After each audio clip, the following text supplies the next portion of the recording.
Hello, I'm Chanel, this is Spirited Stardust, and today I'm talking about all the books that I read this week. So this week I read a total of 10 books. I'm going to start with the audiobooks. So I listened to Raising Girls Who Like Themselves by Casey Edwards and Christopher Scanlon. I gave this 4.25. When you raise a girl who likes herself, everything else follows. She will strive for excellence because she has faith in her ability to achieve it, and the confidence to pick herself up. She will nurture her physical and mental health because it's natural to care for that which you love. She will insist on healthy relationships because she believes she deserves nothing less. She will be joyful and secure knowing that her greatest friend and most capable ally is herself. So this was really good. It is narrated, I think, maybe perhaps by the authors. It's very Australian accent. So if you don't like really Aussie accents, it probably is hard to listen to. But I enjoyed it. There was a lot of things that I took from this. I learned that I didn't know before. For instance, I realized my girls have a very passive way of interacting with the world. So they'll say, "I'm hungry," instead of saying, "Can you please make me something to eat?" or getting up and making something for themselves. They don't ask in a direct manner. It's a very passive sort of hinting way of being. So yeah, there were a lot of things that I've taken away from this and will try and use with my kids to try and empower them a little more so they're not so, like I said, interact so passively with the world. They can ask what they want. They can be proactive. They're, like I said, the way that their energies is more empowered rather than the way they are now.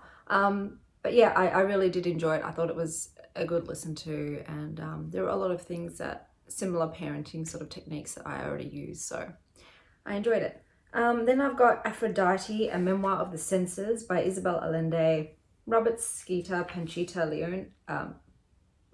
Lona. I DNF'd this at 6%. I'll read the blurb. New York Times bestselling author of The House of Spirits, Isabel Allende, celebrates the pleasures of the sensual life in this rich, joyful, and slyly humorous book, a combination of personal narrative and treasury of erotic lore. Under the aegis of the goddess of love, Isabel Allende uses her storytelling skills brilliantly in Aphrodite to evoke the delights of food. I like the premise. I am a bit of a sensualist, so I thought I'd enjoy this, but I just could not get into it. I found it boring. It was really boring. I've read Isabel Allende's other books, thought they were fine, but this one I was just like, what the heck is this? So yeah, I just could not get into this one, unfortunately. So I DNF'd it. It had a lot of promise. I really liked the blurb, but it just did not deliver for me. So that was Aphrodite. Then I read The Gift of Asking, A Woman's Guide to Creating Personal Power by Kemi Nekvapil. I gave this 3 stars. New York Times, The Gift of Asking provides insight into why many women struggle to ask for what they need and want. Kemi breaks down cultural myths about asking, which many of us have learned in childhood. She reminds us that asking is not necessarily greedy or selfish, but can allow us to feel empowered, valued, and worthy in all aspects of life. So look, it does get a bit repetitive. It's just about learning to ask, and you think, why do you need to read a book about that? Because I have trouble asking for help. I feel like I have to do everything myself. I guess maybe that's because of the way I was raised. Don't want to be a burden on anybody, but it just, I needed that sort of reminder, like, ask for what you want. It's, I don't really like step into my power, and if there's something I need and asking for it could allow me to get it, just ask. So I did enjoy it. Like I said, it was a bit repetitive. It probably didn't need to be as long as it was, but I enjoyed it, and it was a sort of good pep talk to me to be more assertive in that way. Also, it sort of tied into raising girls who like themselves. There was that sort of thing where I'm like, okay, well, if I want my children to be more empowered and more confident and assertive, then I need to be that way as well. So that was that one. Then I also listened to, I tried out a fiction book, The Cat Who Saved Books by Sasuke Natsukawa and Louise Hill Kawai. A celebration of books, cats, and the people who love them, infused with the heartwarming spirit of The Guest Cat and the Travelling Cat Chronicles. Bookish high school student Rintaro Natsuki is about to close a second-hand bookstore he inherited from his beloved bookworm grandfather. Then a talking cat named Tiger appears with an unusual request. I DNF'd this after an hour. This had so much promise to me, but what it boiled down to was one, Rintaro was really dull to me. Tiger the cat was just an A-grade asshole. Like, I know that cats are lovable assholes, but there was nothing lovable about this cat. He was just rude and mean and a bully, and I just did not like the cat. And I'm like, I can't read a book where I don't like the cat.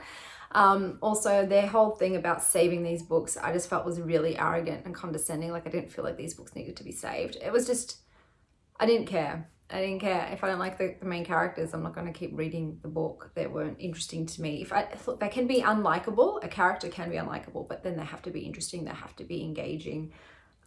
This didn't feel any of that. So I DNF'd that. I'm going to go on to the other books that I DNF'd. Unfortunately, yeah, out of the 10 books, there were some DNFs. It's the way it is. It's this one over here. We've got The Ballad of Perilous Graves by Alex Jennings. Put on your dancing shoes and step into New Orleans if you've never seen it before in this vibrant and imaginative debut. Nola is a city of wonders, an alternate New Orleans made of music and magic, where spirits dance the night away and wise women help keep the order. To those from away, Nola might seem strange. To failed magician Perilous Graves, it's simply home. Okay, I'm going to liken this. Trying to get into this was like trying to get into those skipping games, you know, when two people would be doing the ropes and you'd have to like time it and run in and start skipping. I could never do that as a child, and I couldn't get into this book as an adult. Couldn't get into it. It was just too much. I think that the writing and what was happening in the story and the dialogue and the narration and just everything was just too much, and I was like, I don't understand what's going on. I'm not in the story. Hello, beautiful Sylvie. So unfortunately, I think this is just, maybe it's a me, not you thing. I just couldn't get into this one, unfortunately. Oh, no, don't look for the paper. I still need it. Before I go on to, are there any other DNFs? Yes, there are. Zoe Gilbert, Mischief Axe. Oh, I love this cover. And I've got to open the book. Herne the Hunter, Mischief Maker, Spirit of the Forest, Leader of the Wild Hunt, hurtles through the centuries, pursued by his creator. I'm not going to read anymore. Basically, this was not what I thought it was. So instead of just one story about Herne, it's like a collection of poems and prose and verse. And so therefore, I was just not interested. I was not interested. I thought I was getting into a story rather than just multiple things about the same topic. I tried. I didn't really get into any of them. So this was not for me. I DNF'd it. Before I go on to the books, I did also read on my phone Snot Girl Volume 1, Green Hair Don't Care by Brian Lee O'Malley. Who is Lottie Person? She's a gorgeous, fun-loving social media star with a perfect life or a gross, allergy-ridden mess.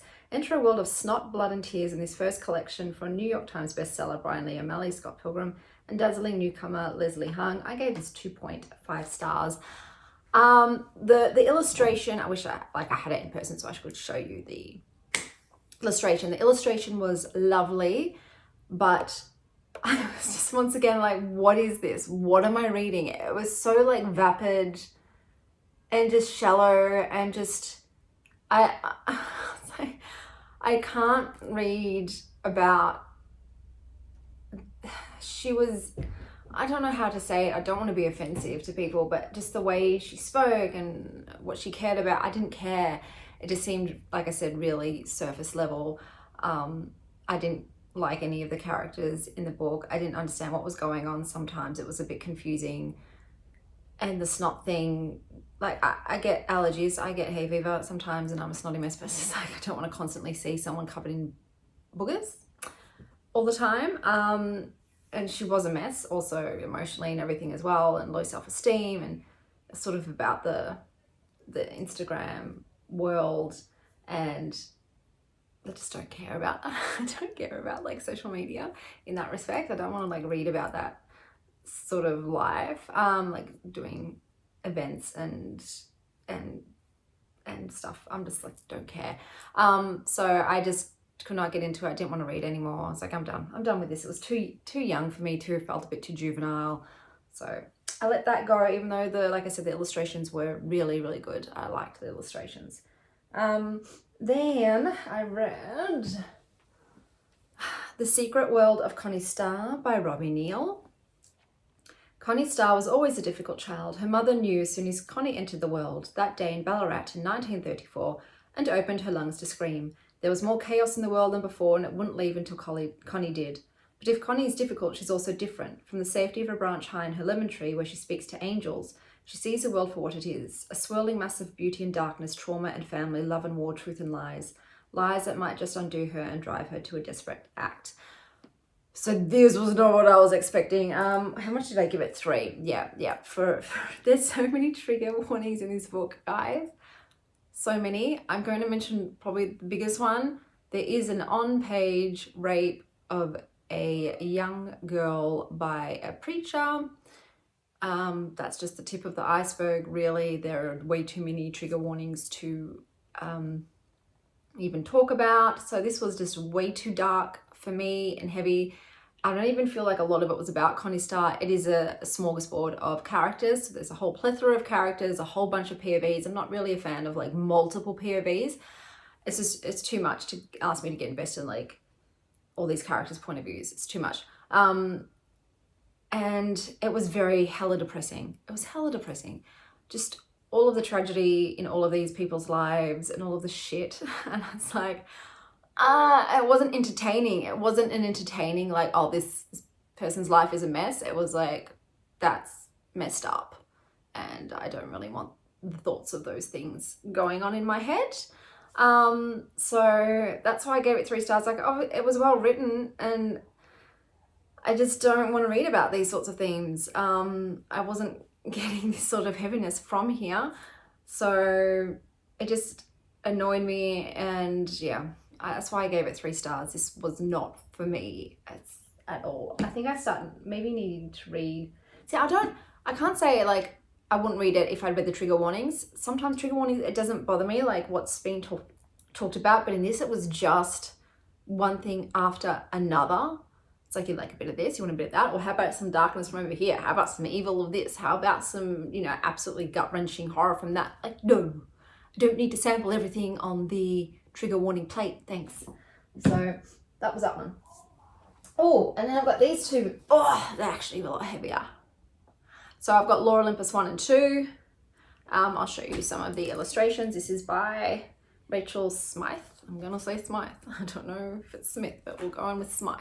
All right, so these, I guess you can see, are the types of illustrations. It's definitely a lot of like pink and blue in this. Blue is Hades. Pink is Persephone. It's based on Hades and Persephone, the Greek mythology. Hades and Persephone are one of my favorite couples in Greek mythology. I studied Greek mythology in university. A lot of Greek, it's all messed up, but out of all of the couples, they're the most like, I use this lightly, but like healthy relationship, I guess, out of all of like the pantheon. Scandalous gossip, wild parties, forbidden love. Witness what the gods do after dark in this stylish contemporary reimagining of one of mythology's best known stories. So I gave both of them 3 because I like the illustrations. Obviously I like what it's based on. It's so, okay, it's just like too contemporary and like dumbed down. I know she's supposed to be 19, and then they're trying to make it like Hades is like the much older gross man. But I'm like, why'd they make her 19 then? Couldn't they just go into it? These are all gods and goddesses. They don't die. They're eternal beings. Couldn't they have just made her a couple 100 years old? Like, yes, there's an age gap. We don't need it to be 18 and 2000. So that was gross. She acts like a 19-year-old, I don't want to say not a mature 19-year-old, but like really, she's very naive and innocent, which like Persephone sort of is in the beginning. She's the maiden Cora, and her mother Demeter is just a very controlling mother. And sort of through her relationship with Hades, even though it was started off by kidnapping, she sort of steps into her own power and then has that sort of duality of like, light and dark. She becomes also Persephone, queen of the underworld, as well as being Cora, spring maiden goddess.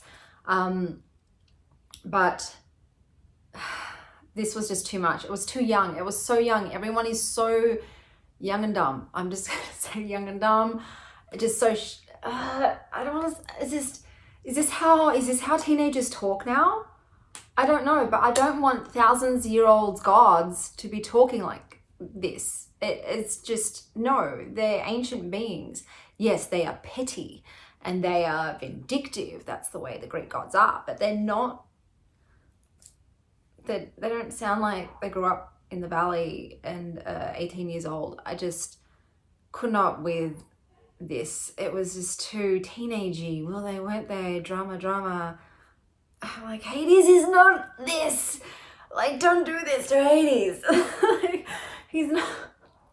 It was just so uncool, man. It was just so uncool and young. And I'm like, no. But I'm guessing they're appealing to a teenage audience, like, and to Greek myths guys. They're just like us. But they're not. But in here they are. They're all just cool, you know, and having parties and just like, chill, bruh. It's not for me. It's not how I want the retelling to be. It's just, I'm just going to put it up to, it's too young for me, and I'm just not hip enough to jive with it. That was the Lore Olympus. Not going to be reading any more of that. I was like excited, and then no, it didn't pan out. That's the way life goes. This dress is just going to cause me to flash, I can tell. The Lovers, Paolo Cognetti, is the next book I read. The remote alpine village of Fontana Fredda lives by the seasons. These quiet yet complex rhythms appeal to Fausto, who has left the city of Milan behind, and with it his relationship. He takes a job as a chef in a little restaurant and entrusts himself to new beginnings. So there's a few POVs in this again as well. This was really hard to read because of the way they do the grammar. I'm going to give you examples. See this page? That's people talking to each other. So there are no quotation marks, and that is something, it's just a bit of an annoyance. I was like, who's talking? I don't like how my hair's gone today, but does anyone else like just never have a good hair day? I don't think I've ever had a good hair day in my life.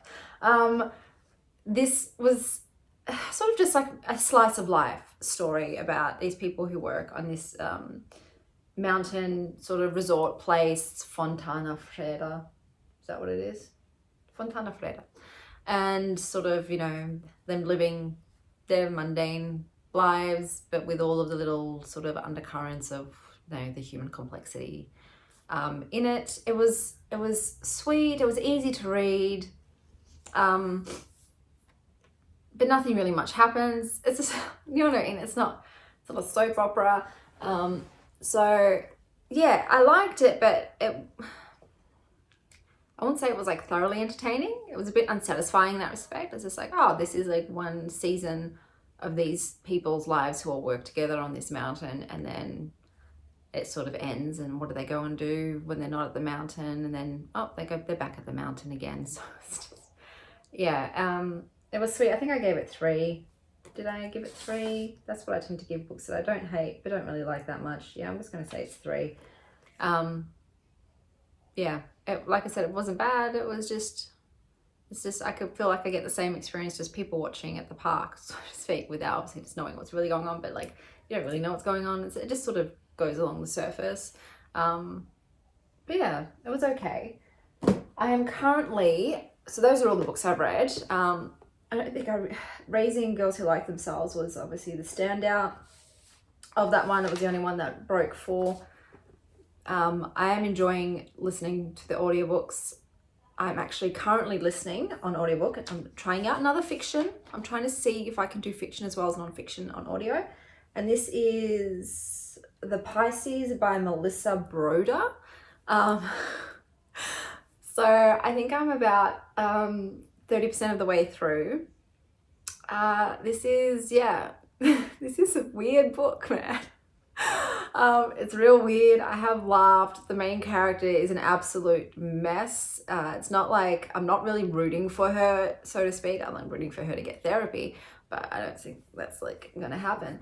So it's like, I don't know what's gonna happen. I don't know where this is going.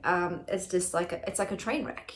You're watching a train wreck. So I am enjoying it. It's actually keeping my attention. I can actually go along with it. For some reason it just works, whereas other fiction on audio I just get completely lost and zone out and don't know what's going on and who's talking. But this one I'm keeping up with it. So that's The Pisces by Melissa Broder that I'm listening to currently.